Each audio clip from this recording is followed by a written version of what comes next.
mensahe ng inyong walkout kagabi? Kasi nasa kanila yung numero, pero nasa side naman namin yung rules, ano, maliwanag eh. Kasi kahapon, nabigla kami, biglang nag-distribute after nung long break o yung pag-suspend ng session, nag-caucus sila. Hindi namin alam kung napig-usapan siyempre, pero nang bumalik kami sa floor, nang nag-resume, biglang nag-distribute si Senate President Cayetano ng mga papel na kung saan nandun yung mga proposed amendments ni Senator Yong kasi napansin din namin, medyo tinagalin nila yung interpellation doon sa naturalization ba yun. So parang naghihintay sila sigurong mabawasan yung numero ng minority. At sila siyempre naka-ready. Pero ang problema nila, wala si Senator Chiso, isa lang sila. Kasi sa ngayon kasi wala si Senator Bato, 12 sila. Right. So 11 lang yung bilang nila. Right. So kami naman, knowing that, and nung nag-distribute na nga ng papel na yung dalawang amendments, nagbulungan na kami na minority leader Tito Sen. Opo. Sabi namin, masama plano nito. Pagbobotohan nito. So, of course, sabi ko sa kanya, hindi, i-question ko muna, mag-interpret ako. Dahil nung nakita ko ngayon, nireview na namin yung mga rules. At maliwanag, ang ina-apply nila, ini-invoke nila yung Rule 136. Okay. Ang 136, yun yung pwede nang ibalik sa plenaryo ng majority leader yung motion, yung amendment na motion amendment at discuss na doon. Right. Pero nung pinakuha ko yung journal noong May 11, maliwanag na na-refer na yung motion na yon sa Committee on Rules. So, ini-invoke nila yung 136. Ang ini-invoke ko yung 24, which is the governing rule. Oo nga. Pagdating sa motion o resolution na na-refer na sa committee. Right. So, hindi po pwedeng basta itakil sa floor kung wala itong committee report na na-report out ng Committee on Rules. Maliwanag naman, hindi pa namin na-constitute yung Committee on Rules. Actually, acting pa lang yung majority leaders, yung chairman ng Committee on Rules. Right. At maliwanag, walang Committee on Rules to speak of in the first place. Yun yung sinasabi mo. Oo. Yun ang sinasabi ko. Ang sinasabi naman ni Senate President, kasi tinake-over niya yung interpellation eh. Right. Hindi na si Senator Villanueva na interpellation. Sila yung tumayo doon. Oo nga eh.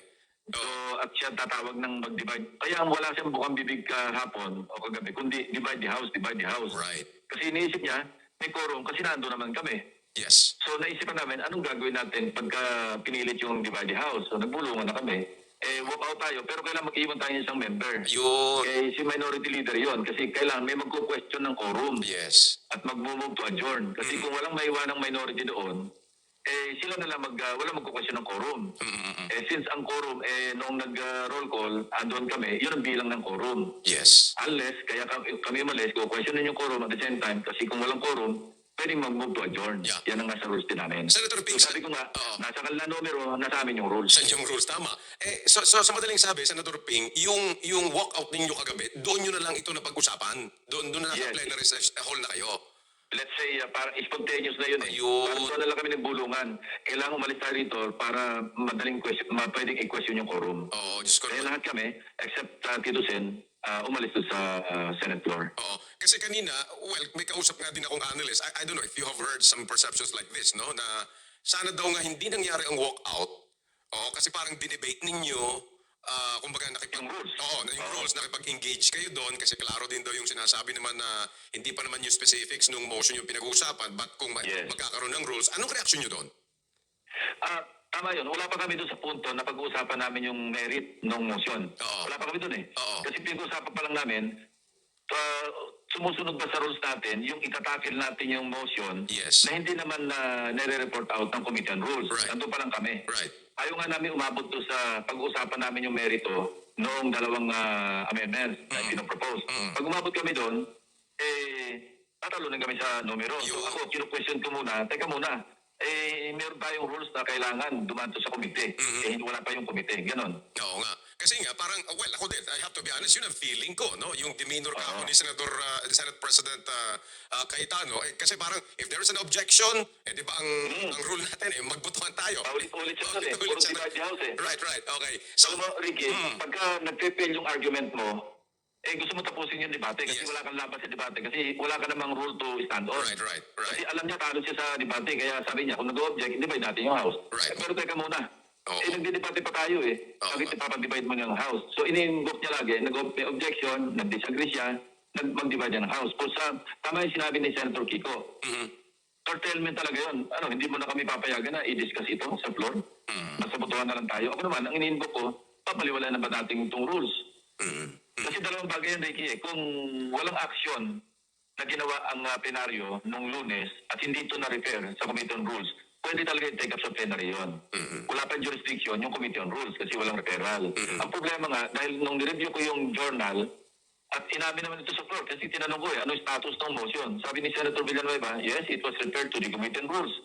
So kung na-refer, wala pang jurisdiction yung plenary kasi ang jurisdiction nasa Committee on Rules pa Okay. na hindi pa nagdi-discuss. So anong pag-usapan natin din sa plenaryo? So dalawang usapin eh. Tama, So, tama. yung isa naman, kung sakaling matalo kami sa puntuhan doon sa interpretation ng rules, pupunta na kami doon sa merito ng dalawang amendments.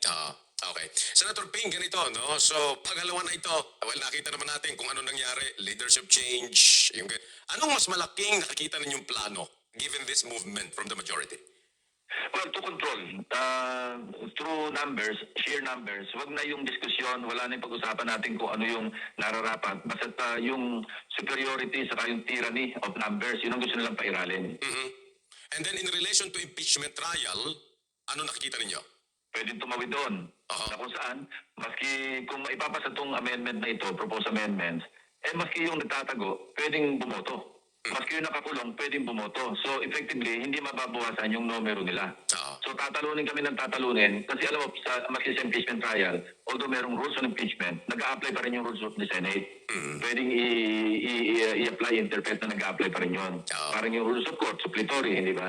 So yun ang planong nakita natin. Sa patawid ito, papuntang impeachment.